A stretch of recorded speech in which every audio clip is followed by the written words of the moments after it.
Uno. Entonces, creo que por aquí me veo, pero yo voy a hacer por aquí para ver. Bueno, muchísimas gracias. Vamos a dar inicio a la actividad de esta modalidad híbrida, donde tenemos a la persona panelista de manera remota y nosotros nos encontramos acá en la sala de lectores de la Biblioteca Central de la Universidad Nacional. Para la Escuela de Bibliotecología, Documentación e Información de la Universidad Nacional, es un gusto compartir con ustedes esta actividad, esta conferencia que hemos denominado Producción Editorial en la Era Digital. Y para ello hemos invitado al máster Gustavo Solórzano Alfaro. El máster Solórzano gentilmente accedió a la invitación y pues nos va a compartir entonces esta disertación. Don Gustavo es escritor, ensayista, prolífero autor de diversos textos, cuenta con una maestría en literatura. Durante muchos años ejerció como editor de la editorial de la Universidad Estatal a Distancia y actualmente es su director editorial.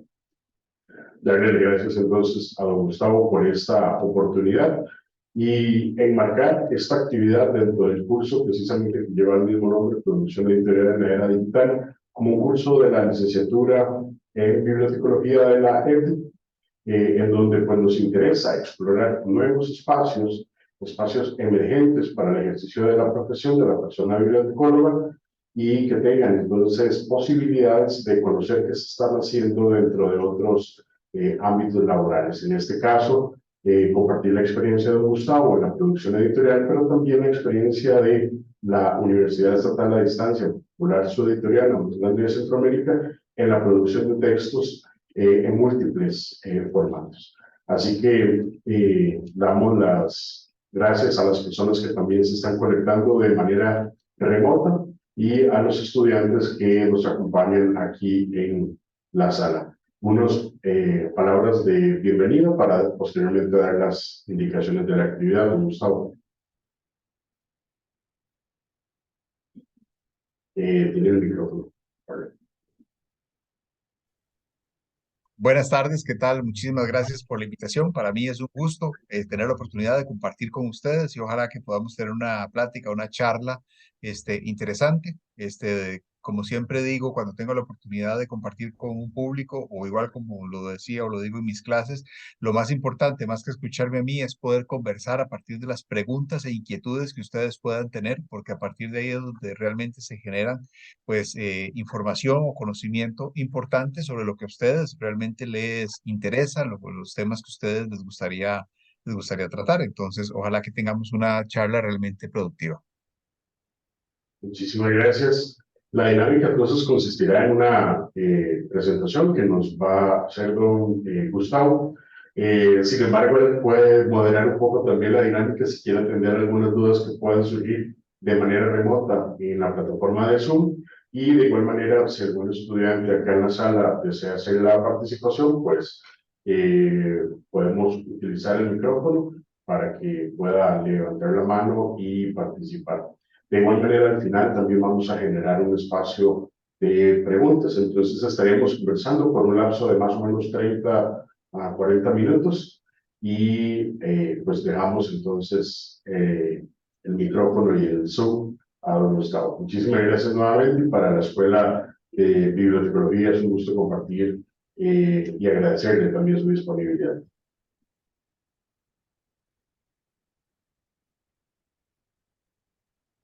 Los libros leídos tienen mucho menos valor que los no leídos. Los libros leídos tienen mucho menos valor que los no leídos. Nuestra biblioteca debería contener tanto de lo que no sabemos como nuestros medios económicos, la hipoteca y el mercado de la propiedad inmobiliaria nos permitan colocar. Acumularemos más conocimientos y más libros a medida que nos hagamos mayores, y el número creciente de libros no leídos sobre los estantes nos mirará con gesto amenazador.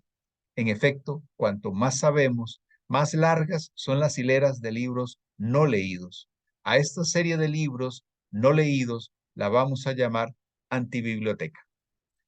Esta es una reflexión que circula regularmente en Internet, en diferentes foros, en diferentes sitios, y proviene de las ideas sobre los libros y la biblioteca del escritor italiano Umberto Eco.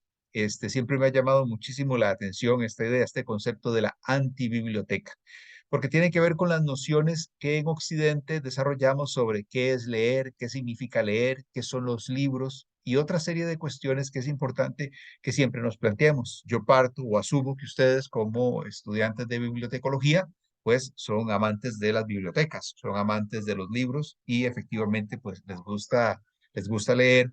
Y en ese sentido, la reflexión sobre los libros es fundamental, ¿verdad? Más allá de los aspectos técnicos u operativos, por ejemplo, de una carrera, el mundo de los libros es amplio, es variado y hoy nos enfrenta a una serie de cuestionamientos, a una serie de retos sobre el mundo contemporáneo, que es parte de lo que se plantea en esta conversación en torno al ámbito o a los elementos del mundo digital, del mundo editorial. Como ya vieron, me voy a permitir compartir una presentación que en realidad es simplemente para llevar los puntos que vamos a tratar. No soy muy amigo de las presentaciones y especialmente de aquellas que están cargadas de texto para que la gente las lea básicamente, sino que solamente la tengo acá para guiarnos un poco en la conversación que vamos a ir teniendo. Me confirman, por favor, nuevamente si la están viendo.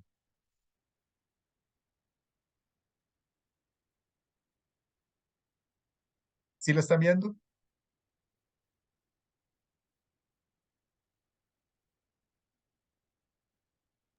Sí, la podemos observar. Perfecto. Igualmente, bueno, en este momento estoy viendo yo la pantalla, entonces no puedo ver con mucha claridad si alguien quiere participar o tiene la mano levantada, entonces ahí sí igualmente agradecería la moderación. Bien, lo que se propone es producción editorial en la era digital. ¿Qué significa eso? Cómo se come eso? Producción editorial en la era digital. Y ahí vamos a empezar por esta otra cita de una autora que actualmente está teniendo muchísimo éxito en el mundo entero a través de su libro El infinito en un junco, que es un libro sobre el mundo clásico y sobre el mundo de los libros. Y dice Irene Vallejo, somos seres entretejidos de relatos bordados con hilos de voces, de historia, de filosofía y de ciencia, de leyes y leyendas. Por eso la lectura seguirá cuidándonos si cuidamos de ella. No puede desaparecer lo que nos salva. Los libros nos recuerdan, serenos y siempre dispuestos a desplegarse entre nuestros ojos, que la salud de las palabras enraiza en las editoriales, en las librerías, en los círculos de lecturas compartidas, en las bibliotecas, en las escuelas. Es allí donde imaginamos el futuro que nos une. Irene Vallejo, de Manifiesto por la Lectura, un libro que estaremos publicando próximamente en la EUNED. Un ensayo, una defensa precisamente de la lectura. Bien, para empezar a conversar sobre el mundo editorial o la producción digital en el mundo editorial, debemos empezar por plantearnos qué es una editorial. Y aquí hablamos de una serie de elementos como la gestión editorial, que puede ser de las grandes editoriales o de las pequeñas editoriales, las funciones de una editorial, las funciones de un editor, el personal, las personas que trabajan en una editorial. A veces hay editoriales de una sola persona, las diferentes actividades que se realizan o se desarrollan. Entonces, cuando hablamos de mundo editorial o de editoriales, obviamente estamos hablando de aquellas industrias, empresas, corporaciones, compañías, instituciones, ¿verdad?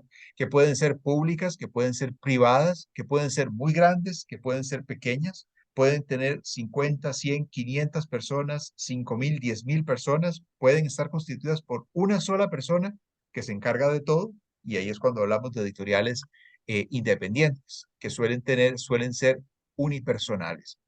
Y estas empresas, corporaciones o compañías públicas o privadas, constituidas por una gran cantidad de personas o por una sola persona, se dedican básicamente a una tarea y es a publicar libros. Estos libros, tradicionalmente, en formato impreso, y hoy la cuestión que nos trae acá es precisamente el hecho de que ya no solamente tenemos libros en formato impreso, sino que tenemos libros electrónicos y tenemos audiolibros, y si queremos podemos incluir ahí todos los materiales multimedia que podemos encontrar, audiovisuales, audios, etcétera, que se pueden generar de diferentes maneras para la educación, para el entretenimiento, para el ocio, etcétera. Entonces, la industria editorial es una industria grande, es una industria compleja, y las editoriales pueden ser tan grandes y tan complejas como sus intereses, sus recursos o sus posibilidades. Este, Como en cualquier otro ámbito del mundo contemporáneo, podemos imaginarnos que los libros no son muy rentables o que los libros no venden. Bueno, eso va a depender de muchos factores, porque así como existen grandes compañías que tienen prácticamente monopolizados los mercados, y hoy cuando hablamos de eso pensemos en Amazon, pensemos en Google, pensemos en Facebook, en el mundo de los libros sucede igual, ¿verdad? En el mundo hispanoamericano, en la edición en español, el grupo Planeta es un grupo increíblemente poderoso que tiene radio, televisión, editoriales a lo largo y ancho de toda España y de toda Hispanoamérica, y son cientos de millones de libros los que venden y cientos de millones lo que facturan. En el mundo anglosajón, Penguin, Random House, Mondadori, por ejemplo, Simon Schuster son algunas de las grandes corporaciones. O sea, estamos hablando de editoriales transnacionales, ¿verdad? Con una facturación altísima. Y por otro lado, por supuesto, vamos a tener editoriales pequeñas, como les mencionaba ahora, editoriales independientes. Y el caso de la UNED, específicamente, que se trata de una editorial universitaria, que en este caso es una institución pública, es una editorial pública, y por su tamaño podemos decir que es una editorial media, ¿verdad? Contamos en este momento con 60 personas que trabajan en la editorial de la UNED. Y ahorita más adelante voy a conversar un poco más sobre qué es o qué significa eh, el trabajo que realiza la editorial de la EUNED. Cuando pensamos en las funciones, por ejemplo, que se realiza en una editorial o que realiza un editor, ahí tenemos que hacer varias distinciones. Porque, ¿qué significa editar? El verbo editar, la palabra editar. Entonces, cuando hablamos en términos jurídicos de el editor es la empresa o compañía que publica los libros. Pero cuando hablamos de las funciones para producir los libros, un editor es aquella persona o aquellas personas que producen los libros. ¿Y cómo los producen? Empezando desde el proceso de revisión del material, del original, del texto original, por ejemplo, un ensayo, una novela, un libro de cuentos, un libro de poesía, un libro didáctico, un libro de matemáticas, que ha sido creado o generado por un autor y que una editorial decide publicar. Pues en el momento en que esa editorial decide publicar, empieza un proceso, un trabajo de mesa que puede implicar diferentes etapas. Y la primera de ellas es la revisión del original. Y esa revisión del original puede tener diferentes connotaciones, porque puede ser muy profunda, decirle al autor, cambie el título, cambie el orden de los capítulos, el capítulo 5 debería estar al final, el capítulo 6 debería estar al principio, este personaje no funciona, este otro personaje es muy aburrido, etcétera. Se puede trabajar a ese nivel de profundidad, o bien puede que sea una obra tal vez muy acabada, que sea y que los editores consideren que está muy bien terminada, y por lo tanto solo requiere una revisión de oficio, gramatical, ortográfica, para asegurarse de que idiomáticamente está bien presentada, y algo fundamental, que puede comunicar al lector, porque las editoriales trabajan para los lectores, producen libros y deben asegurarse que esos libros lleguen a los lectores y que las ideas que comuniquen las comuniquen de una manera clara. ¿Ok? Igualmente podríamos hablar horas sobre las funciones y actividades y los detalles de lo que se hace dentro de una editorial. Bien, y aquí tenemos entonces, pues, un poco para contextualizar o mostrar el trabajo que hacemos en la editorial de la Universidad Estatal a Distancia. Bueno, pues la UNED, ¿verdad? Su historia, su impacto, qué es esta editorial, cómo funciona. En el caso de Costa Rica, tenemos un sistema de 5 editoriales universitarias, es decir, editoriales públicas, ¿verdad? Que conforman, igual que las 5 universidades, conforman parte de CONARE, del Consejo Nacional de Rectores. Aparte de esas 5 editoriales públicas, hay otra editorial pública que es la Editorial Costa Rica, que es propiamente la editorial del Estado, creada por ley. Entonces, en nuestro país podemos decir que hay 6 editoriales públicas, una del Estado y 5 universitarias. Dentro de las 5 universitarias, la UNED, que se funda en el año 1979, es la más grande de Costa Rica y la más grande de Centroamérica en cuanto a producción de títulos. La cantidad de títulos que publica la UNED por año duplica o cubre lo que producen las otras 4 universidades, incluidas, pues en este caso, la Universidad de Costa Rica, la Universidad Nacional. Esos son solamente números, evidentemente somos universidades hermanas y como comisión trabajamos juntos y tenemos una serie de proyectos juntos, por supuesto, para tratar de visibilizar la labor que se hace en las diferentes universidades. Bien, la característica particular de la editorial de la Universidad Estatal a Distancia es que nació de la mano de la fundación de la universidad propia. Y en ese sentido se parece mucho al espíritu que impulsa las universidades en Europa. Por ejemplo, las universidades en la Edad Media. Es muy común, la mayoría de grandes universidades en la Edad Media en Europa se fundaron alrededor de una biblioteca o alrededor de una editorial. En síntesis, se fundaron alrededor de los libros. O sea, es obvio, cae por su propio peso la importancia que tienen los libros en el ámbito educativo, en el ámbito de las universidades, en el ámbito de la educación en general. En el caso de la UNED sucede igual. El modelo educativo de la UNED, como ustedes saben, es un modelo a distancia. Y en sus orígenes, principalmente, no era un modelo presencial, sino que la idea era que el estudiante recibiera los materiales y tuviera pues la capacidad o desarrollara la capacidad para estudiar por su propia cuenta de manera autónoma. Ante esta disyuntiva, la universidad se plantea, ¿cómo hacemos para llevar esos materiales? Bueno, pues es definitivo que necesitamos nuestra propia imprenta. Y a partir de la idea de una propia imprenta para imprimir los materiales educativos, se genera la idea de que se debe contar con un sello editorial. Es así como 2 años después queda totalmente consolidado, 2 años después de la fundación de la universidad, se consolida la fundación propiamente de la editorial, de la Universidad Estatal a Distancia. Entonces, universidad y editorial UNED han venido de la mano y bueno, la editorial va a cumplir 45 años el próximo año y la universidad pues el año pasado venía cumpliendo sus 45 años. Entonces, esta editorial se constituye como un pilar fundamental. Y una de esas características que mantiene hasta el día de hoy precisamente es el hecho de que cuenta con su propio taller de impresión. Entonces, aquí también es importante distinguir entre dos elementos.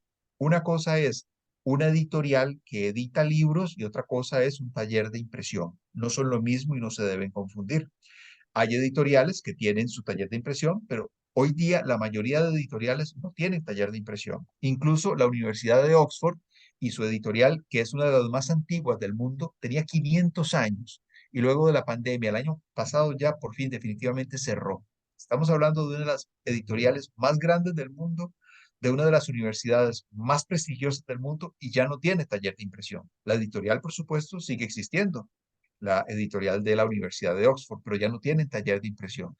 Eso sigue siendo pues una característica muy particular de algunas editoriales y en el caso nuestro o en el caso de la Universidad de Costa Rica, pues tenemos esa doble tarea, el sello editorial, los libros y por otro lado los materiales eh, que se generan en el taller de impresión.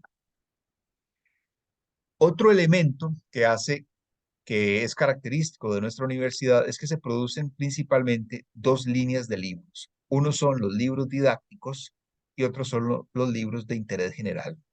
Los libros didácticos son aquellos que se generan a partir de la malla curricular, a partir de las necesidades de las escuelas y de las cátedras, de la vicerrectoría académica. Se desarrollan los planes, se desarrollan los programas, se contratan los autores, se decide qué contenidos debe haber, se contrata a los autores para que produzcan los contenidos, llevan un acompañamiento con los productores académicos para poder generar el texto final, ¿verdad?, de estos libros didácticos que en la UNED llamamos unidades didácticas. Una vez que esos libros están listos, entonces pasan a nuestra editorial, al área de diseño gráfico para su maquetación, por supuesto, y finalmente al área de impresión. Entonces, esa es una parte, esa es una etapa de los libros que nosotros producimos en la UNED. Y por otro lado está lo que se llama libros de interés general, que son los libros que están dirigidos al público. ¿A cuál público? Cualquiera, de todo tipo, de toda forma, tamaño, sabor y color, a lo largo y ancho del país y ojalá en el extranjero. Aquí estamos hablando de literatura, estamos hablando de cuentos, de poesía, de libros infantiles, libros juveniles, libros ilustrados, etcétera. Son otro tipo de libros con otra finalidad. Entonces, la universidad trata de cumplir esas dos misiones: la ciencia, la investigación, la cultura, el arte, a través de sus diferentes líneas de libros. Esta segunda línea de libros de interés general es aprobada por el Consejo Editorial de la Universidad Estatal a Distancia, precisamente. Y ahí, dentro de la editorial, es donde se hace el proceso que les describía antes. Se revisan los originales, se trabaja con los autores para tener una versión final, se continúa la segunda etapa del proceso, que es el diseño, y finalmente la impresión. Hoy día la editorial de la UNED tiene unos 6.000 títulos en su catálogo histórico y se acerca ya a los 2.000 títulos del catálogo activo. Ustedes, si tienen interés, pueden explorar el sitio web de la Universidad Estatal a Distancia y el sitio web de la editorial propiamente. Y también tenemos desde hace ya 8 años una plataforma de libros electrónicos, es decir, desde hace 8 años producimos libros electrónicos. En estos momentos contamos con 300 títulos en formato electrónico. Y este año estamos ya generando las primeras pruebas de un plan piloto para poder tener también audiobooks, para poder tener libros de audio. Que son los tres formatos que hoy día, pues de alguna manera, acaparan, por supuesto, el mercado editorial.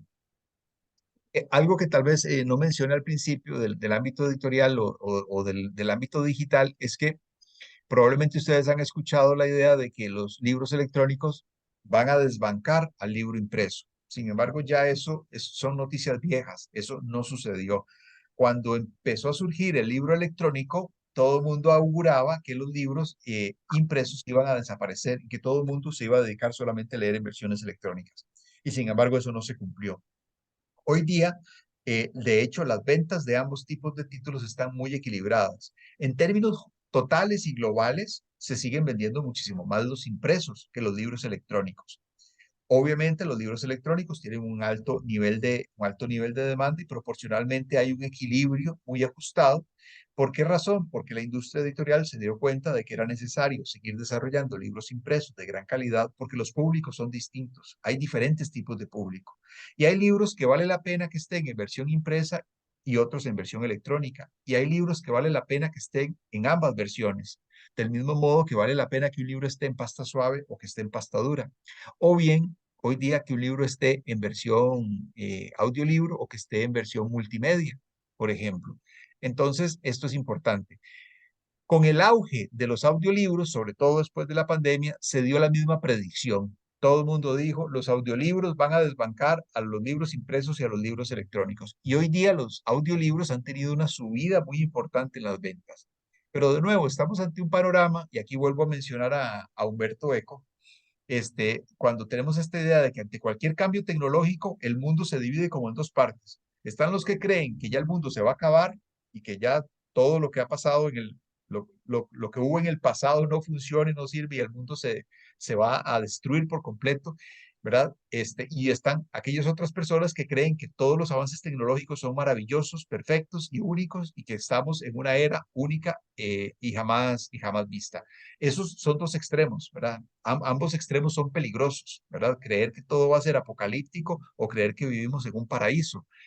Siempre conviene una mirada crítica para poder entender que cada fenómeno por lo general tiene dos caras. Entonces, hay aspectos positivos y hay aspectos negativos. Entonces, ante los cambios tecnológicos, siempre hay que verlos y tratar de aprovecharlos, pero también verlos con un sentido crítico. Entonces, hoy día, repito, vivimos en un mundo donde conviven los libros impresos, los libros electrónicos y los audiolibros.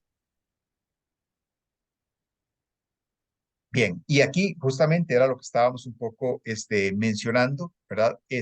¿Cuál es el panorama de la industria editorial en esta era digital? ¿Cuáles son los retos, ¿verdad? A los que se enfrenta la UNED propiamente o las editoriales en general, sean grandes o sean pequeñas. ¿De qué modo nos adaptamos? ¿De qué modo se han adaptado la industria editorial a estos retos de la era digital? Y un tema que está de moda porque este año ha estado de moda es la inteligencia artificial, ¿verdad? Y que probablemente viene a ser algo que transforma completamente el mundo en el cual nosotros estamos viviendo.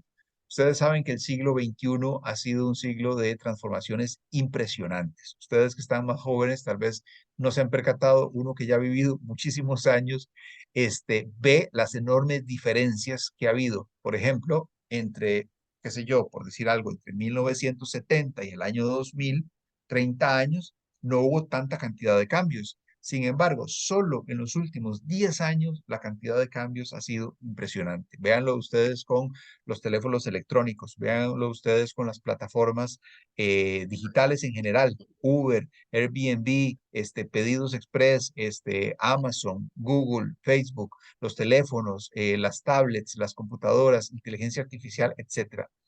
El panorama está repleto de elementos que han transformado el mundo en el que vivimos y que nos obligan a pensar de un modo distinto nuestras actividades, no solo la literatura o la edición o el mundo de las bibliotecas, sino a pensar absolutamente todo lo que estamos haciendo y lo que cómo nos movemos y cómo nos afecta todo esto.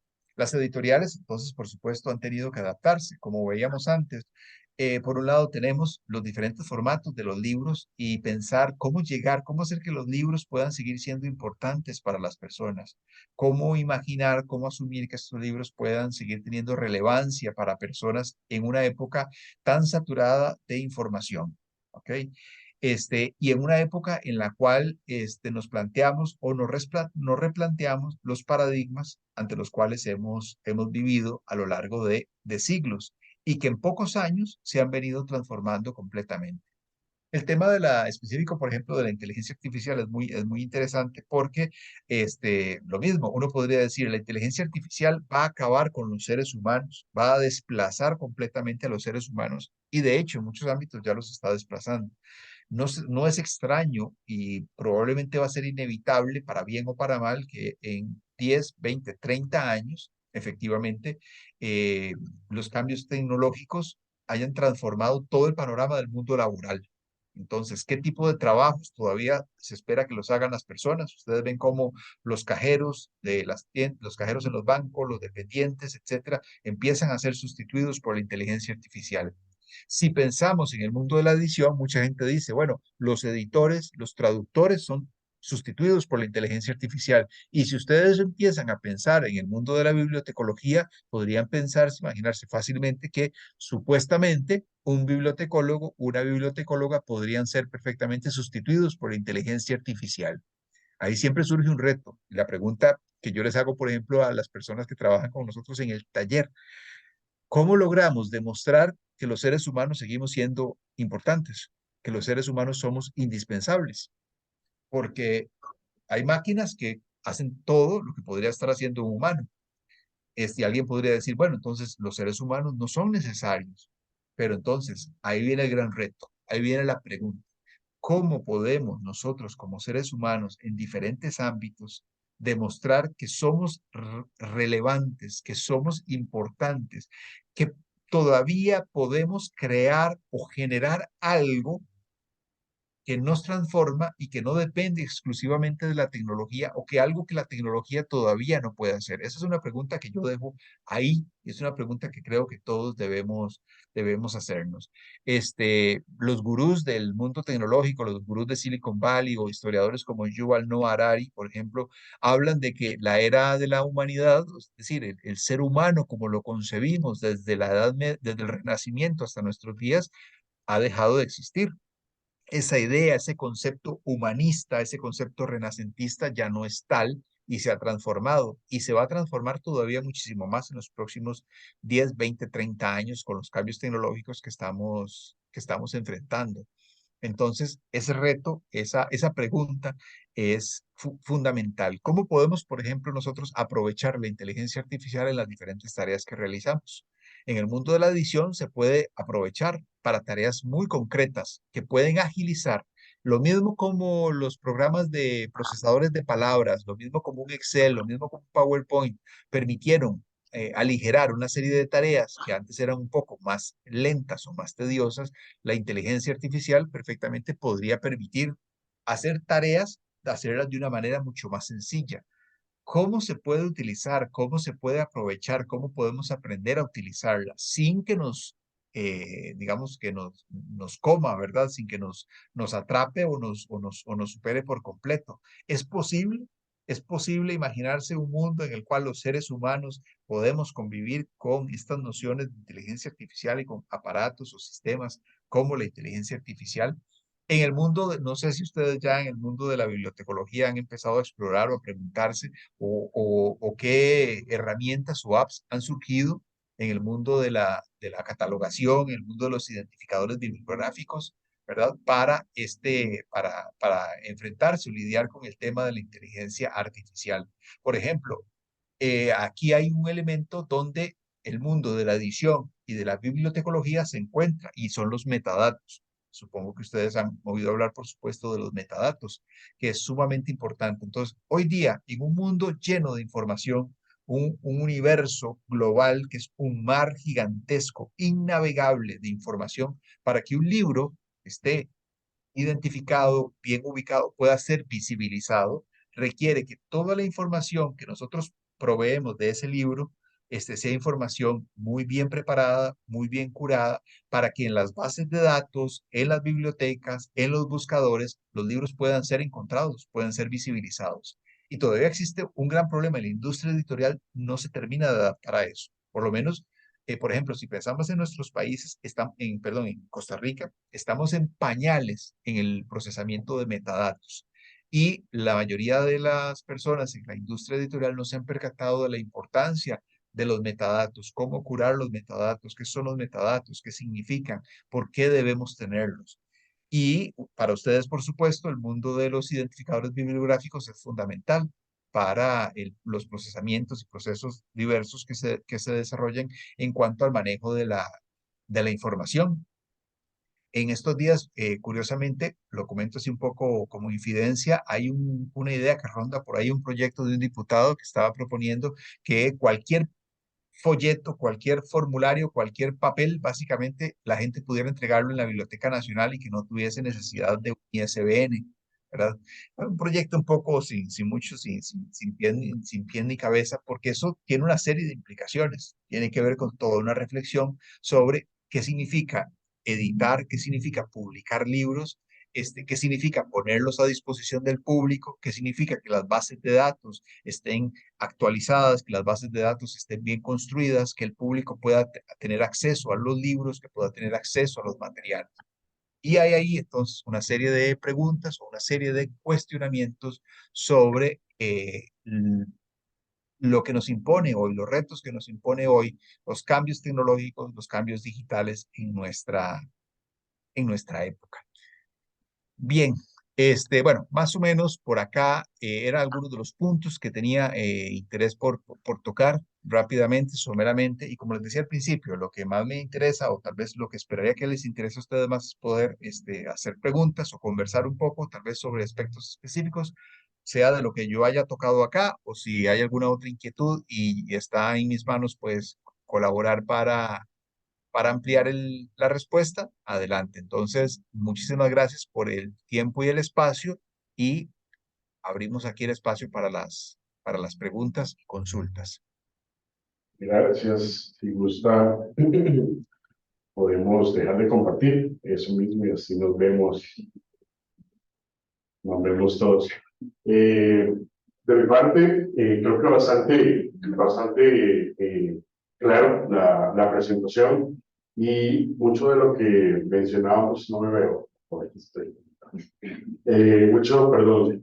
Mucho de lo que usted nos comentó al inicio es parte de lo que hemos desarrollado en el curso, ¿verdad? Esa figura del editor que definitivamente es tan necesaria y justo creo que dimos en el clavo en el punto de la inteligencia artificial porque empezamos este curso haciendo un ejercicio precisamente de inteligencia artificial, pero no sé si alguna persona va a plantear alguna duda sobre inteligencia artificial, si no, yo quisiera solicitarle dos puntos. Primero, el tema de la autopublicación, conocer un poco su percepción, su opinión en relación con la autopublicación. Y segundo, veíamos en el curso, hicimos de hecho una práctica de una persona relacionada con este tema de autopublicación, que anunció en sus redes que creó un libro, ¿verdad? Creó un libro, le puso un nombre bien bonito y claramente lo anunció. El libro me ayudó a construirlo, ChatGPT, y las imágenes, la ilustración, todo el diseño gráfico lo hizo Play. No recuerdo ahorita el nombre completo de la otra inteligencia artificial. Y para no ser largo el cuento, ya lo está vendiendo en Amazon Kindle por $5, creo que está el libro. Pues conocer su opinión y después daremos paso a preguntas de los estudiantes. Bueno, con eso lo primero que diría es que ojalá que compartan las ganancias de las ventas del libro, ¿verdad? Ojalá que se venda bastante. No, es un tema muy, muy importante, es un tema muy, muy interesante, de la autopublicación. Eh, Tiene muchísimos, muchísimos elementos y podría cuestionarlo o discutirlo tanto a nivel personal como a nivel, digamos, global o general. Vamos a tratar de pensar en algunos puntos específicos. Yo particularmente soy del criterio, digamos, no tengo una perspectiva como muy solemne, ¿verdad? Esta idea solemne de la idea del autor sagrado, del autor que es una idea romántica, ¿verdad? El autor como un genio individual que produce una obra, que es una idea, volviendo al tema de la inteligencia artificial y la relevancia de los seres humanos, que es una idea que nos viene desde la Edad Media, y desde el Renacimiento. La idea de que los seres humanos tenemos una inteligencia superior, estamos más dotados, ¿verdad? Incluso por herencia religiosa, la idea de que pues nuestra inteligencia, ¿verdad? Dios puso al ser humano sobre la tierra para que gobierne sobre las demás especies, etcétera, etcétera. Pues todas estas nociones han construido a lo largo de los siglos la idea de que hay una mente maestra, de que hay un genio creador, y ese genio creador suele ser un genio individual. Sin embargo, en el mundo de los libros y en el mundo de la literatura o de las artes en general, yo descreo de esta idea. Toda producción, y pensemos, por ejemplo, en el cine o pensemos en la música, es colectiva. E incluso los libros son colectivos. Aunque todavía hoy sigamos firmando de manera individual, un libro no se hace de la nada y un libro no lo hace una persona sola porque un día se levantó y se le ocurrió que iba a ser un libro. Un libro, al final de cuentas, es una caja es un universo de ecos, es una caja de resonancia ¿de qué? De todas las lecturas que ha tenido uno, de las voces que uno ha escuchado, de lo que aprendió uno en su vida, en su familia, en su escuela, en su casa, en su barrio, de lo que ve en la televisión, de lo que ve en el cine. Es decir, somos un cúmulo, un conjunto de voces. Entonces, desde ese punto de vista, ya uno empezaría a cuestionar cuál es la idea del genio creador realmente. Eso por un lado. Cuando pensamos entonces en la publicación, nos imaginamos que la persona que publica es de alguna manera aquella persona que obtiene una especie de graduación, una especie de certificación, ¿verdad? Porque una editorial le da, digamos, su certificado de graduación diciéndole, nosotros vamos a publicar su libro, nosotros aceptamos que usted es un escritor, nosotros aceptamos que usted es una persona que produce sus materiales y nosotros queremos publicar su obra. Y a eso se le contrapone la autopublicación, que todavía sigue siendo vista por ese mundo, digamos, más tradicional o más convencional como algo negativo, ¿verdad? ¿Por qué? Porque se supone que la autopublicación no es rigurosa, la autopublicación no pasa por filtros, la autopublicación es básicamente cualquier cosa que a usted se le ocurra, usted la puede poner y en Amazon, efectivamente, en 2 segundos fácilmente está publicado. Y hoy día con la inteligencia artificial, de hecho ya los números empiezan a ser alarmantes, la cantidad de libros creados con inteligencia artificial que están en Amazon, ¿verdad? Pero eso nos plantea otra gran cantidad de preguntas. Vamos a ver, por eso decía antes también que la cantidad de cambios que se producen son enormes. Entonces, sin siquiera meternos con la inteligencia artificial, dejando de lado la inteligencia artificial, ¿verdad? Porque eso es un tema que trae muchísima cola, muchas consecuencias, y debe analizarse desde un punto de vista ético y filosófico. Imaginémonos que estamos en el año 2018, imaginémonos que todavía no hemos oído hablar de inteligencia artificial, imaginémonos que existen libros impresos y libros electrónicos, y que existe Amazon y que la gente ya por su propia cuenta puede, con un procesador de texto como Word, producir su texto, conectarse a Internet, mandarlo a Amazon, y al otro lado aparece el libro ya publicado y se pone a la venta por $5. Entonces, ahí, ¿qué es lo que se cuestiona? Que esa persona no pasó por los filtros que lo califican, que lo certifican como un escritor de valía, que no pasó por los filtros que determinan que su obra tiene validez. ¿Verdad? En el mundo de las universidades, ustedes lo saben bien, por ejemplo, cuando se producen las investigaciones y salen en artículos, esos artículos son revisados por pares, ¿verdad? Son revisados por otros expertos que determinan que su artículo, que su investigación tiene validez, tiene calidad. Las tesis que un estudiante universitario produce, por supuesto, son evaluadas por un comité de expertos, por un jurado que determina que el estudiante ha cumplido con una serie de requisitos, que tiene los conocimientos X y que por tanto puede graduarse, ¿verdad? Con los libros sucede igual. Tenemos o imaginamos un mundo tradicional, más convencional, en el cual los libros se producen de esa manera. Pasan por una serie de filtros que clasifican o califican la obra y pueden determinar si esta es una obra buena, es una obra de calidad, es un buen autor y merece la pena ser publicada. Y entonces las editoriales apoyan a estos autores. Dentro de ese sistema, este sistema ve con malos ojos a las personas que publican por su propia cuenta. Y aquí viene un tema de la libertad, por ejemplo, ¿verdad? ¿Qué impide que una persona, ¿verdad? Haciendo uso de su libertad de expresión y de su libertad de medios, etcétera, qué tiene de malo incluso, ¿verdad? ¿Qué sería lo negativo de que una persona decida simplemente en su casa escribir en su procesador de texto, de Word, y mandarlo a Amazon y publicarlo? Porque esa persona es más o menos, o es más importante o menos importante que un escritor que publica con una editorial y que ha sido avalado por un consejo editorial. Esos son como los cuestionamientos que se dan, ¿verdad? O sea, si me doy a entender, si logro explicar en ese sentido, cuáles son las diferencias, no las que yo estoy señalando, sino las que el público o el mundo editorial percibe, ¿verdad? Entonces, en el mundo editorial todavía hoy día se sigue diciendo que la autopublicación es negativa. ¿Por qué es negativa? Porque no pasa por esos filtros. Y es muy común entonces encontrar libros de menor calidad en el mundo de la autopublicación. No significa que en el mundo editorial haya libros, todos los libros sean buenos. Vamos a encontrar una gran cantidad de libros malos. Y ahí es donde podríamos empezar a cuestionarnos. ¿Cuál es la diferencia?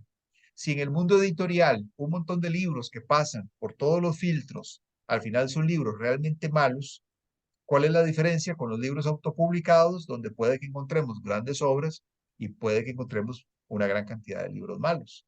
También esa es la pregunta que uno debería devolver, ¿verdad? ¿Cuál es la diferencia? ¿Cuáles son los criterios o los valores? Porque al final de cuentas parece que se está juzgando desde un punto de vista estrictamente moral. Entonces, ¿qué es lo que debe privar? La libertad de los seres humanos, la libertad de las personas para escribir lo que quieran, cuando quieran y publicarlo como quieran, ¿verdad?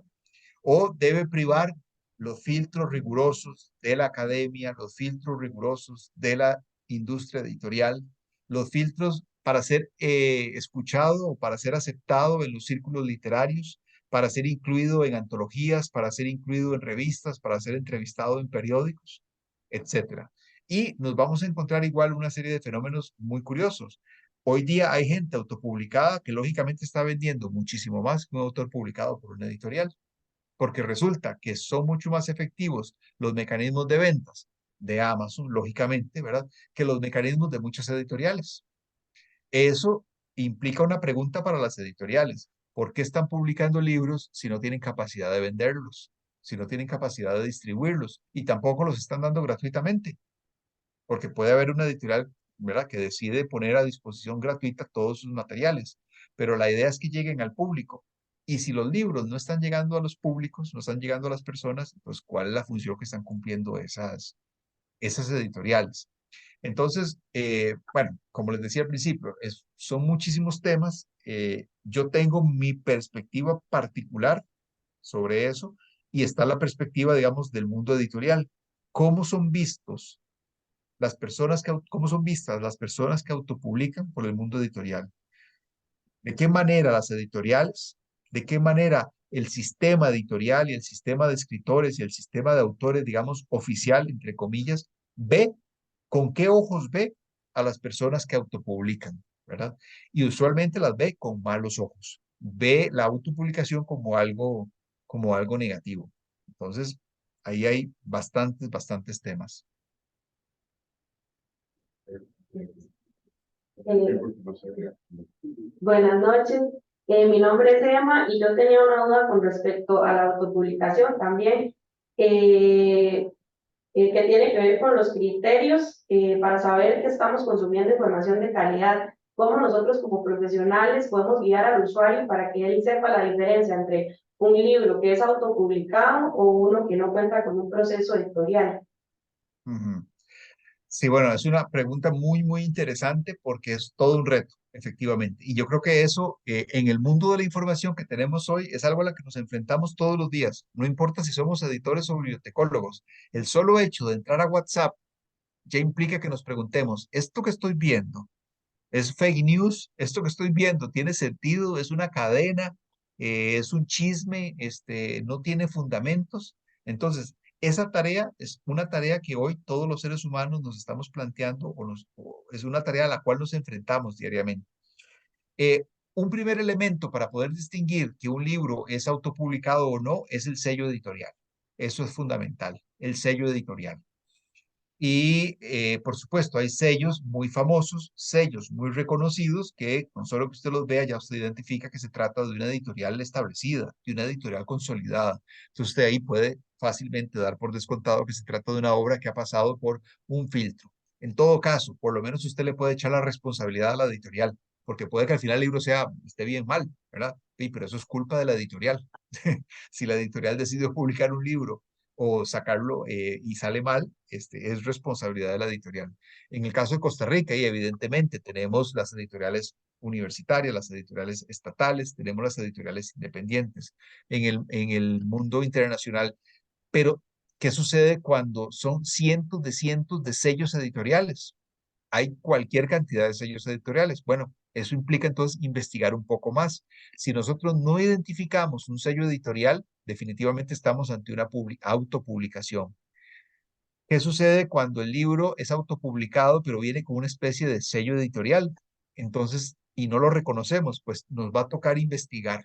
Ok, dice sello Los Patitos. Bueno, nunca he escuchado del sello Los Patitos, no me suena conocido. Voy a revisar, voy a buscar y empiezo a buscar y a buscar a ver qué información encuentro sobre el sello Los Patitos. Y muchas veces podemos dar con que no hay ninguna información realmente o que la información nos lleva a una página que básicamente es un sitio del mismo autor. Entonces, muchos autores autopublicados crean su propia editorial, pero ni siquiera a veces es una editorial real, registrada, establecida. Y ustedes lo saben, por ejemplo, toda editorial tiene un ISBN, ¿verdad? Asignado. Entonces, toda editorial tiene los mismos números siempre asignados. Hay editoriales, hoy igual, hoy yo me puedo inventar editorial X y voy con alguno de ustedes y me hacen la ficha bibliográfica y sale con un ISBN y yo digo que yo, Gustavo Solórzano Alfaro, publiqué el libro tal con la editorial X y tiene un ISBN, ¿verdad? Pero cuando se va a investigar, resulta que esa editorial en realidad no existe, no está registrada en ningún lado, no tiene libros de nadie más, solo publica los libros míos. Entonces, sí requiere un trabajo de investigación, sí requiere de un esfuerzo, pero ese es el primer elemento.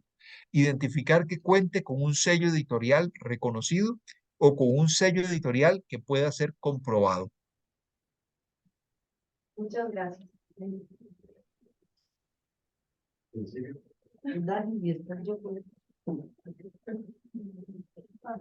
Hola, mucho gusto. Yo soy Daniela Esquivel y junto con mi compañera Eliakim queríamos preguntarle que si usted cree que la autopublicación y esa facilidad que hay ahora para por medio de un chat, ¿verdad?, de inteligencia artificial y fácilmente también por medio de inteligencia artificial crearon hasta la portada de un libro y bueno, lanzarlos en estas plataformas como Amazon, es la razón principal por la cual las editoriales han perdido su importancia en la sociedad actual, o si tal vez para usted esa no es la razón principal, ¿cuál sería? Perdón, la última parte no la escuché bien, la de la pregunta. No escuché la palabra de la pregunta. Bueno, al haber esta facilidad, ¿verdad?, de la sociedad actual para hacer estas autopublicaciones, mi pregunta es, bueno, nuestra pregunta es que si usted piensa que esta es la razón principal por la cual las editoriales han perdido la importancia en la sociedad actual, o si no es la razón principal para su persona, o en según tu experiencia, ¿cuál sería? Han perdido, esa era la palabra, ¿verdad? Que, o sea, como que por qué las editoriales, digamos, han perdido tal vez fuerza o presencia en el mundo actual. Sí, bueno, si nos apegamos estrictamente a la inteligencia artificial o al chat GPT, es un fenómeno de este año, básicamente. Digamos que eso es algo que surgió de repente, soltaron chat GPT y han sido pocos meses. Entonces, yo no diría que se deba a eso. Si ha habido un declive del mundo editorial, se debe a que estamos enfrentándonos a una serie de cambios tecnológicos de muy diversa naturaleza. Entonces, si de verdad las editoriales han perdido importancia, si de verdad las editoriales han perdido vigencia, se debe a otros fenómenos que tienen que ver con otros, sí, elementos tecnológicos, con otros cambios, con otras cuestiones. Pero más aún, yo me cuestionaría esta idea, ¿verdad? Creo que antes de la inteligencia artificial ya se había generado todo el fenómeno de la autopublicación. Entonces, la autopublicación viene muchísimo antes de la inteligencia artificial e incluso mucho antes del desarrollo de las grandes Facebook, Google, Amazon, ¿verdad? Instagram, Twitter, incluso antes de eso. Es decir, la autopublicación es un fenómeno que se empezó a abrir muchísimo más, sí, con el advenimiento de Internet desde los años 90. Entonces, esa idea de que Internet democratizó el conocimiento, pues sí, hasta cierto punto. Internet permitió que muchas personas se conectaran y tuvieran un mundo más abierto y pudieran llegar a ver cosas o a conocer cosas que antes no era posible. Entonces, si nosotros nos vamos a 100 años atrás, en el año 1923, era imposible que alguien se imaginara en autopublicarse, ¿verdad? Tal y como lo concebimos hoy. Entonces, es un fenómeno mucho más reciente, pero no es propio de la inteligencia artificial. Digamos que la inteligencia artificial viene a ser un nuevo paso, un nuevo cambio tecnológico, ¿verdad? Que hace que sigamos en ese camino de la autopublicación. Y que nos plantea esos retos. Entonces, los cambios, el hecho de que la industria editorial sea cuestionada y que la gente diga, ¿por qué yo necesito una editorial? ¿Por qué yo necesito que alguien me diga que yo soy buen escritor o no soy buen escritor? ¿Verdad? Y un poco esa es como la idea. Yo no necesito que nadie me diga, yo no necesito que nadie me valide. Yo quiero expresar lo que yo quiero decir y es muy valioso, yo quiero publicarlo y no necesito de una editorial. Esa actitud de los seres humanos es una actitud muchísimo más reciente, ¿verdad? Es una actitud mucho más reciente que tiene que ver con los cambios sociales, donde los seres humanos se han sentido un poco más libres, ¿verdad? Y no han sentido que tienen que estar atados a las instituciones, ¿verdad? A la institución religiosa, a la institución educativa, a la institución familiar, que le impone a las personas ideas y les dice, usted tiene que actuar de esta manera, usted tiene que cumplir con estos papeles, usted tiene que cumplir con estos roles. Entonces, nuestra sociedad, desde finales del siglo XX y hasta nuestros días, es una sociedad en principio un poco más abierta, un poco más libre, y entonces de ahí viene el hecho de que las editoriales ya no son las únicas que dictan las normas. Las editoriales oficiales ya no son las únicas que dicen cómo publicar. Aquí aprovecho para meter un tema, por ejemplo, el ISBN. Yo puedo publicar una obra con licencias Creative Commons, que son otro tipo de licenciamientos que permiten proteger las obras con diferentes grados, con diferentes niveles. Y las licencias Creative Commons se usan mucho en la edición independiente o en la edición artesanal, que son temas que no tocamos. Pero también es importante pensar en eso, ¿verdad? ¿Cuál es la diferencia entre las editoriales establecidas, tradicionales, oficiales, que publican libros, como siempre los hemos conocido, y por ejemplo las editoriales independientes o las editoriales artesanales o las editoriales cartoneras, ¿verdad? Que producen otro tipo de libros y que dicen, nosotros no pasamos por el sistema oficial, no tenemos que estar oficializados, no necesitamos un ISBN, por ejemplo, no vamos a ir a depositar nuestro libro cartonero en la biblioteca, producimos nuestro libro, lo hacemos con nuestras propias manos en nuestra casa y lo distribuimos sin ningún identificador bibliográfico o lo distribuimos con licencias Creative Commons.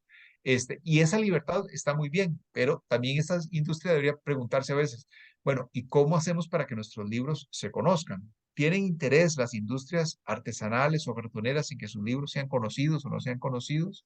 Bueno, eso ya son otros asuntos, pero más o menos por ahí es por donde podría ir parte de los cambios que tienen que ver con nuestra sociedad. Entonces, el chat GPT es un ladrillo más, un paso más en esa carrera de cambios y transformaciones que ha tenido la sociedad en los últimos años. Ya hoy en ningún ámbito del mundo, esas entidades rectoras, ¿verdad? Como decía antes, la religión, la iglesia, ¿verdad? Que imponían su criterio a todo el mundo y todo el mundo tenía que vivir bajo esos criterios, pues ya no es así. Entonces, lo mismo podemos decir de las editoriales.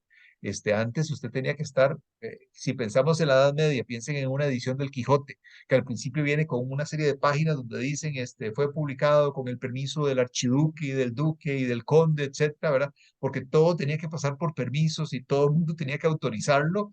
Hoy día, digamos, vivimos en una sociedad más libre, una sociedad que no tiene que regirse por alguien que me diga qué hacer o cómo hacerlo. Pues el ser humano se siente un poco más libre o se ha sentido más libre en las últimas décadas. Muchas gracias por el aporte. Gracias. Con gusto. Sí. Ok. ¿Me escuchas? Ah, ok, sí. Bueno, Gustavo, mi nombre es Danilo Emul y yo estaba conversando con mis compañeras sobre esa pregunta, porque como somos bibliotecólogos tenemos, ¿verdad?, esa conciencia social y para mí es muy importante también conocer cómo las editoriales pueden alfabetizar a la comunidad común, por decirlo así, que quisiera publicar, porque ChatGPT, la inteligencia artificial, es una gran ventaja, pero que también hay que tener, ¿verdad?, esa ética y moral que hay personas que todavía no tienen noción sobre hasta dónde llegar. Entonces, ¿qué estrategias las editoriales están haciendo para alfabetizar a las personas sobre eso? Porque muchos no conocen sobre el tema y creo que también Costa Rica les falta un poquito también sobre el tema legal, sobre el uso de la inteligencia artificial. Entonces, por eso también hay algún problema porque las personas no tienen esa noción ética de si sí o no lo puedo hacer. Y tal vez Darío del pasado, ¿verdad? Cuando no tenía noción sobre que la editorial tenía serios pasos, ¿verdad?, para poder verificar si eso es suyo o no. Entonces, pero ¿cómo yo sé si cumplo con eso? O sea, o tal vez ustedes, en UNED, ¿verdad?, tienen alguna estrategia para alfabetizar a esta población que no conoce. Entonces ya hoy, si yo quiero publicar, yo sé que ustedes tienen tal vez hasta un manual o programas o algún tipo de tutoriales para que yo tenga una conciencia plena sobre eso, ¿verdad? Esa era mi pregunta. Sí, muy bien. Vamos a ver, siendo así como muy francos, en este momento podríamos decir que en Costa Rica, para hablar solo de nuestro país y digamos de las editoriales en nuestro país, nadie realmente todavía está tomando medidas o está pensando en las implicaciones de la inteligencia artificial. Y lo mismo, podríamos decir, ¿por qué? ¿Cómo? ¿Cómo es posible? Si algo, claro, porque estamos hablando de que esto ha sido de este año, ¿verdad? O sea, el boom de la inteligencia artificial se ha dado este año. Y entonces, en muchos ámbitos, ha tomado desprevenido a una gran parte de, no solo del mundo en general o de las personas en general, del público en general, sino de ciertas áreas o ciertas industrias, ¿verdad? Y ha tomado desprevenido, por ejemplo, a las universidades, ha tomado desprevenida a la educación, ha tomado desprevenida a las editoriales. Entonces, apenas hoy, en estos meses, es donde estamos empezando a plantearnos, bueno, ¿qué hacemos con esto? ¿Qué sucede con eso? ¿Cómo podemos hacer? ¿Verdad? Entonces, es un tema muy reciente. Por ejemplo, en el ámbito que mencionaba yo al principio, de las 5 editoriales universitarias que conformamos una comisión de CONARE, hemos conversado informalmente al respecto y hemos dicho, necesitamos reflexionar sobre la inteligencia artificial y necesitamos regular, legislar, generar manuales de estilo, incorporarla a los manuales de estilo para saber cómo se utiliza, cuáles son sus alcances, cómo trabajar con ello. Porque evidentemente no podemos partir del hecho, como les decía antes, del que va a decir simplemente hay que desaparecerla o hay que prohibirla, ¿verdad? Porque va a destruir al mundo entero. Entonces, que esa visión como extrema, extremista, ¿verdad?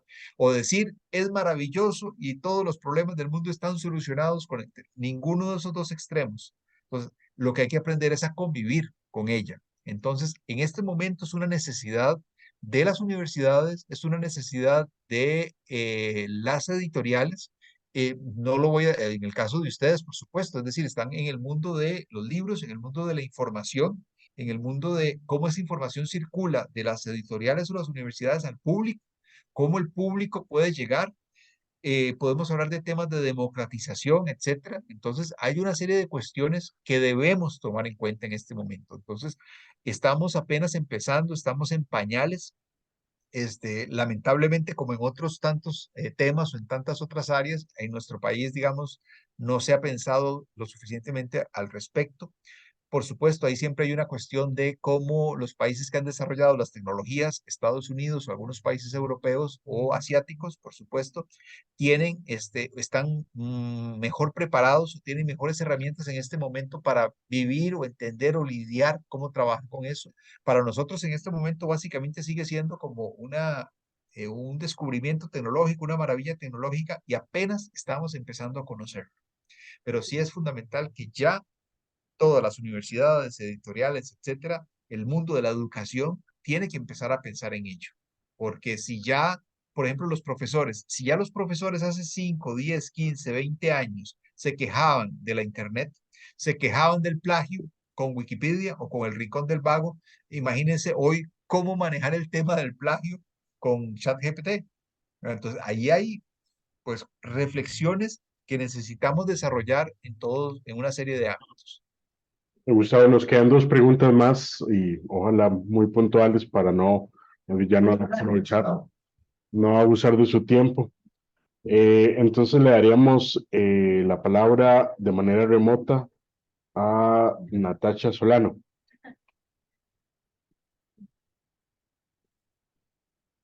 Natacha,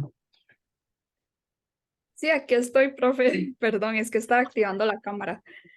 Buenas noches. Mi compañera Anita y yo formulamos dos preguntas. La primera está relacionada con la inteligencia artificial y queremos saber si se aprueba el uso de las imágenes generadas por la inteligencia artificial en la industria editorial. ¿Qué piensan ustedes al respecto sobre este tema de las imágenes? Natacha, tal vez la otra y muy puntual, si la tiene ahí por un tema de tiempo, porque aquí tenemos en la sala todavía una pregunta más. Ah, entonces solo esa, profe, porque la otra sí es como más extensa, entonces solo con esa está bien. Y eh, tal vez aprovechamos de Gustavo y hacemos la segunda de una vez. Bueno, No sé si hubo un tema de conexión.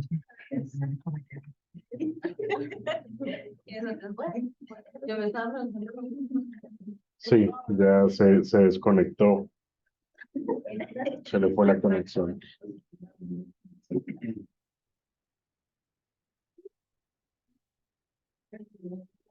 Bueno, permítame un minuto.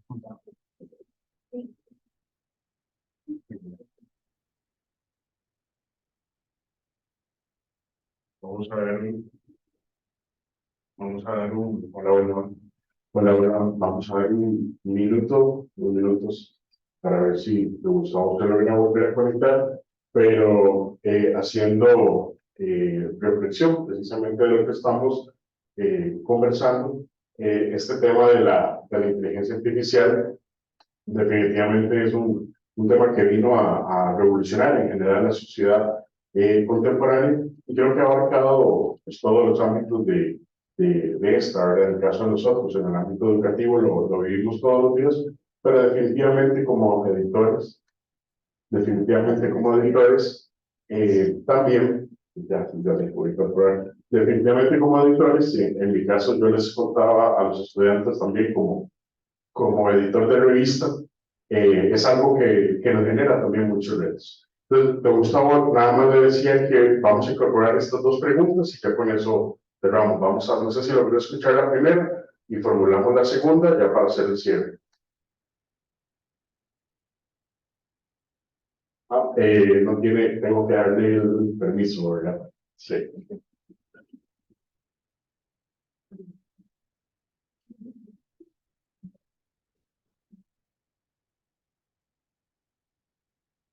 Listo. Listo. Muchísimas gracias. Sí, me fui yo el que me desconecté. No pude escuchar las preguntas. Cuando iba a empezar a mencionar la pregunta sobre la inteligencia, fue donde se me fue la conexión. Si fueran tan amables de repetirlas. Y de la sala y luego la pregunta de manera normal. Buenas noches. Bueno, para ponerme mucho gusto, soy Gabriela. Mis compañeros Verónica y Priscila, teníamos la siguiente pregunta. ¿Cómo se maneja el tema de derechos de autor y derechos editoriales? En este caso específicamente en UNED, bueno, en la editorial de UNED. Y la pregunta remota también, Natacha. Pero, a ver, voy a darle permiso, perdón.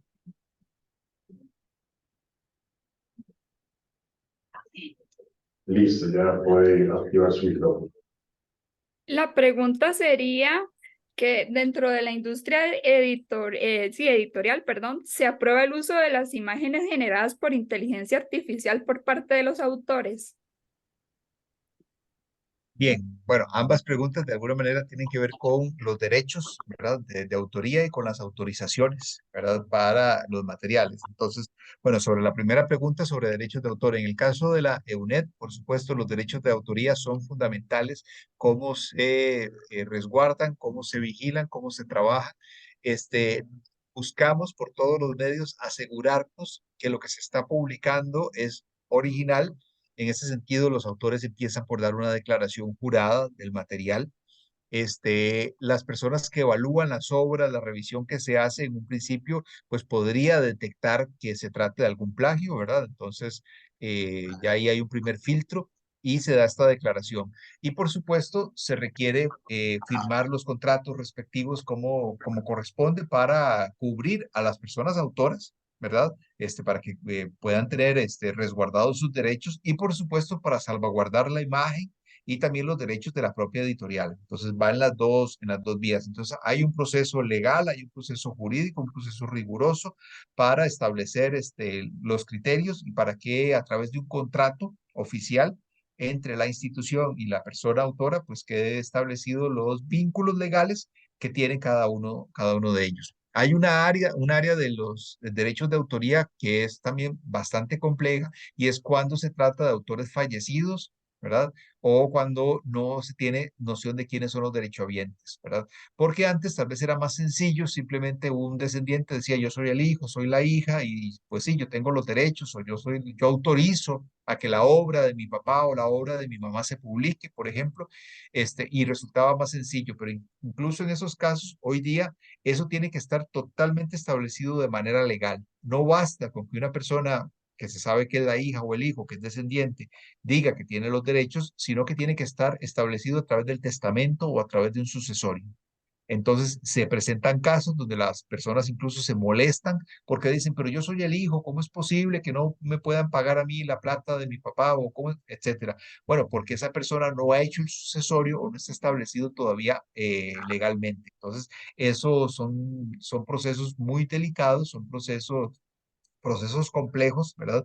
Que implican detalles, negociación y estar muy vigilantes. Entonces, tratamos de ser muy vigilantes de esos procesos. Por ejemplo, con personas menores de edad, en estos días estábamos con un tema, ¿verdad? ¿Qué sucede cuando hay autores menores de edad? Bueno, pues en estos casos, quienes deben firmar y quienes deben recibir el dinero, etcétera, son los tutores legales, ¿verdad? Los que tienen la guarda, la custodia, que son los padres, usualmente. Entonces, siempre estamos muy, muy vigilantes. La universidad, por supuesto, al ser ya una institución con trayectoria, pues sabe cómo desarrollar estos procesos y tiene criterios, tiene mecanismos, tiene criterios legales, etcétera, para poder determinar una serie de elementos. Igual respecto a obras huérfanas, por ejemplo, y así con otra serie de materiales en los que hay que revisar y determinar claramente si la persona cuenta con las autorizaciones o no cuenta con las autorizaciones. Por ejemplo, sucede con las antologías. Un autor llega y dice, quiero publicar esta antología que hice de cuentistas costarricenses. Entonces viene con 20 autores, con 20 cuentos de diferentes personas. Y sí, la persona hizo la compilación, hizo el trabajo, pero tiene la autorización de cada uno de los autores. Esa persona está obligada a presentar la autorización de cada uno de los autores para que la obra pueda ser aprobada. Entonces, repito, sí se tiene una serie de filtros para resguardar los derechos de autoría y resguardar a la persona y a la editorial. Respecto a la inteligencia artificial y al hecho de que si se aceptan imágenes producidas por ChatGPT, vuelvo a la pregunta de antes. En este momento no tenemos ninguna legislación, no tenemos establecidos criterios. Todavía, por ejemplo, en mi experiencia, no nos hemos enfrentado a una situación donde estemos dudando o digamos de dónde salió esto, quién lo hizo, ¿verdad? ¿Es un plagio, no es un plagio? ¿Lo hicieron con ChatGPT?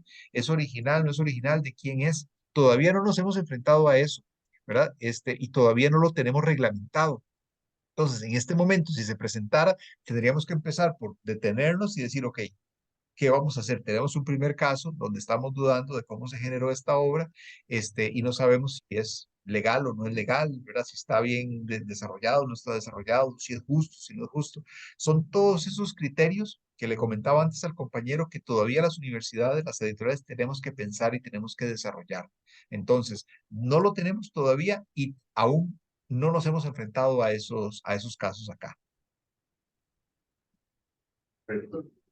Uno, dos, perfecto. No tendríamos, creo que sí hay más preguntas, pero ya no queremos abusar también del tiempo. Yo solo le pediría, se me olvida, el enfoque está de este lado.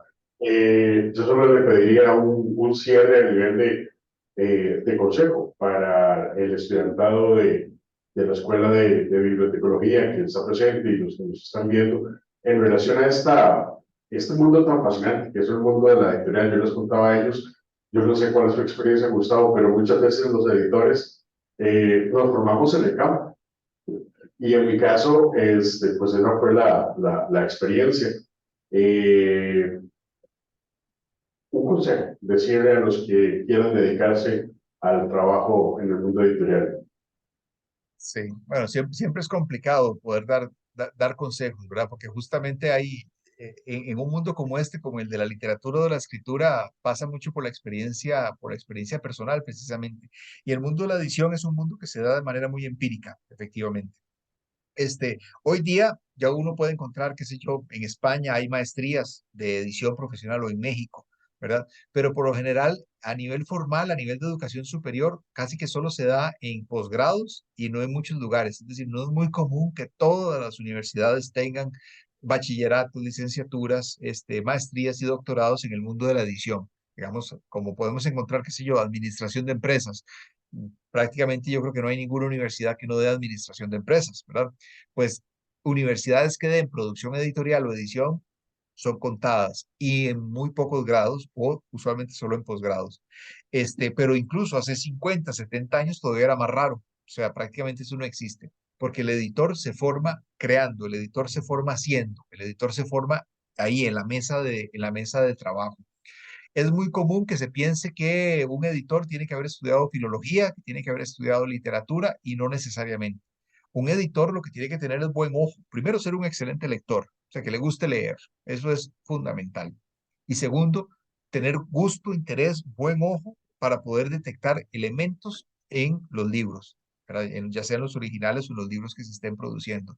Entonces, pensemos, por ejemplo, en un editor de una revista académica, una revista de biología, por decir algo. Un biólogo, ¿verdad? Que ha tenido una carrera académica, que ha estudiado su carrera, que se ha formado en una universidad, puede desarrollar las habilidades y las herramientas para editar artículos de biología. Entonces, el editor no es obligatoriamente, no tiene que haber estudiado letras, no tiene que haber estudiado comunicación. Repito, lo que tiene que hacer es tener un gusto propio, personal, por las letras, ¿verdad? Por el idioma, por el mundo de la edición. Entonces, ahí va a depender de muchísimas cosas, cuál puede ser el interés que nosotros tengamos en ingresar en el mundo de la edición. Es un mundo complicado, o sea, es complejo, es complicado, porque así como hay pocas carreras, también laboralmente, pues hay pocas plazas, ¿verdad? Para este ámbito. Muchos de los que realizan trabajo de edición o revisión lo hacen como freelance, ¿verdad? Como proveedores, ¿verdad? Por servicios profesionales y no necesariamente de planta. De hecho, en las universidades públicas, prácticamente no hay editores. Están los diseñadores gráficos, están los equipos de impresión, está la gente de la parte administrativa, legal, pero la parte de edición, usualmente hay pocos editores realmente. Es algo que incluso en nuestro país se ha desarrollado poco, ¿verdad? Y es algo que a mí me ha interesado mucho en los últimos años, precisamente tratar de desarrollar o generar una cultura editorial. Ahora, ustedes que están en el mundo de los libros, o sea, ustedes viven rodeados de libros y probablemente van a vivir rodeados de libros, podría haber muchísimas cosas o proyectos interesantes, ¿verdad? Que se pueden hacer desde qué es una biblioteca, ¿verdad? Así como yo me podría plantear, decir, ok, yo estoy editando, pero no es solamente un trabajo. ¿Qué es una editorial? ¿Qué es editar? Y yo les traslado la pregunta a ustedes como bibliotecólogos también, ¿qué es una biblioteca? ¿Verdad? ¿Es solamente un edificio? ¿Una biblioteca es un edificio? ¿Es un estante con libros? ¿O una biblioteca tiene otra connotación? ¿Tiene otras connotaciones? ¿Verdad? ¿Qué significa? ¿Cuál es la relación con el público? ¿Cómo crear espacios, ¿verdad? Para el desarrollo cultural, el desarrollo social, el desarrollo educativo de las personas, lograr, por ejemplo, un reto que así como las editoriales tal vez ya han dejado de tener cierta importancia, ¿verdad? Porque las bibliotecas no son centrales en la vida de las sociedades, ¿verdad? Como una biblioteca debe ser fundamental. Lo que decía antes, las universidades se fundaron alrededor de bibliotecas y hoy, pues a veces las bibliotecas, salvo las grandes bibliotecas, por ejemplo, en provincias, básicamente diría yo, no es que haya estudiado el tema a fondo, pero las bibliotecas son mínimas, pequeñas o completamente abandonadas o inexistentes, ¿verdad? Si no me equivoco. Entonces eso implica pues también una serie de reflexiones. Estamos hablando de libros, entonces sea que seamos bibliotecólogos o editores, ¿verdad? O que queramos escribir o que queramos publicar, lo primero acá o el gran consejo que se le puede dar a cualquier persona es que tenemos que amar los libros, tenemos que sumergirnos en los libros, o sea, uno ama los libros y por eso hace esto que hace. Entonces, vivir rodeado de libros y como decía al principio, la antibiblioteca de Humberto Eco, cuanto más sabemos, más larga se va haciendo la cola de libros que tenemos sin leer. Entonces, el mundo de los libros, pues es fascinante y ojalá que ustedes pues, puedan continuar por esta vía y que puedan ser parte de una generación que construya cambios importantes en torno a eso. ¿Qué significan los libros? ¿Qué significa publicar? ¿Qué significa la edición? ¿Qué significan las bibliotecas? Perfecto, yo creo que con mejor cierre no podíamos terminar. Y pues le agradecemos muchísimo este espacio que se nos amplió el tiempo estipulado, pero creo que ha sido bastante enriquecedor para todos y para todas. Y pues que sea la primera, ojalá, de futuras colaboraciones, si usted lo tiene bien para la licenciatura, que es específicamente donde trabajamos el tema editorial. Muchísimas gracias y buenas noches a todos los que nos acompañan también de manera remota y por supuesto acá el estudiantado que está en el sala. Buenas noches. Gracias, que esté muy bien. Hasta luego.